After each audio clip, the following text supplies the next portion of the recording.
Rajasthan SOG की जांच में एक बड़ा खुलासा सामने आया है। केरल से सीकर एक सैंपल पेपर आया था जिसमें 600 नंबर यानी 150 प्रश्न की हूबहू वही संख्या दी गई थी जो नीट परीक्षा में पूछा गया था। बड़ी बात यह है कि नीट परीक्षा में पूछे गए सवालों के उत्तर के ऑप्शंस भी गेस्ट पेपर के प्रश्नों में क्रम में दिए गए हैं। सूत्रों के अनुसार पहले दिन 2 से 5 लाख में ये गेस्ट पेपर बिके, लेकिन परीक्षा के एक रात पहले 30-30 हजार में ये गेस्ट पेपर बिक गया।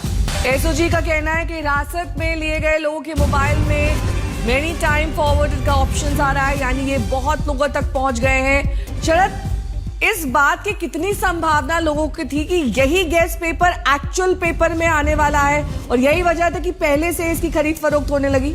देखिए नेहा, सबसे बड़ा सवाल यही है कि देश की सबसे बड़ी परीक्षा में जो ये प्रश्न गेस्ट पेपर से हूबहू मिल रहे हैं वो कितने लोगों तक पहुंचे हैं, और ये अभी तक एसओजी पता नहीं लगा पा रही है, क्योंकि कहा जा रहा है कि 3 मई को नीट की परीक्षा थी जिसमें 20 लाख से ज्यादा छात्र बैठे थे।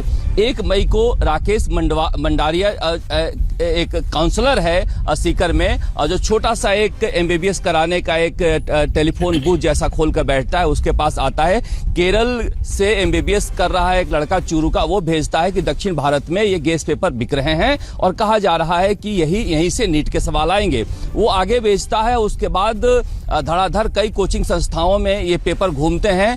13 काउंसलर कोचिंग संस्थाओं के हिरासत में लिए गए हैं। सारी चीजें एनटीए को बता दी गई है। एनटीए को डिसाइड करना है कि इस बारे में क्या आगे फैसला लेना है। एक्सपर्ट कमेटी फैसला लेगी, मगर जिस तरह से ये केरल से आया है और यहां पर सीकर, झुंझुनू, देहरादून से भी 2 लोगों को गिरफ्तार करके लाया गया है। देहरादून में भी ये पेपर बिका है और आखिरी दिन तो यानी कि 3 मई की एक रात पहले तो यूट्यूब पे इन सवालों को पूरी तरह से समझाया गया है और बताया गया है कि ये नीट के सवाल हो सकते हैं, आप तैयारी कर लीजिए। तो आप समझिए धड़ल्ले से वहां पेपर को लेकर धांधली चल रही थी। अब इस बात की कितनी संभावना है कि री एग्जामिनेशन होगा, दोबारा पेपर कराया जाएगा और ये पेपर कैंसिल होगा? एनटीए के तरफ से इस मामले में फैसला लेना है। एनटीए जैसे ही बताएगी हम मुकदमा दर्ज कर लेंगे। भारत सरकार से रिस्पांस का इंतजार किया जा रहा है, क्योंकि दक्षिण भारत से जब ये पेपर सीकर पहुंचा है तो केरल में और दक्षिण भारत के किन किन राज्यों में गेस्ट पेपर पहुंचा था उसकी भी जांच जरूरी है। ये एक बड़ा सवाल है, क्योंकि देखिए 20 लाख से ज्यादा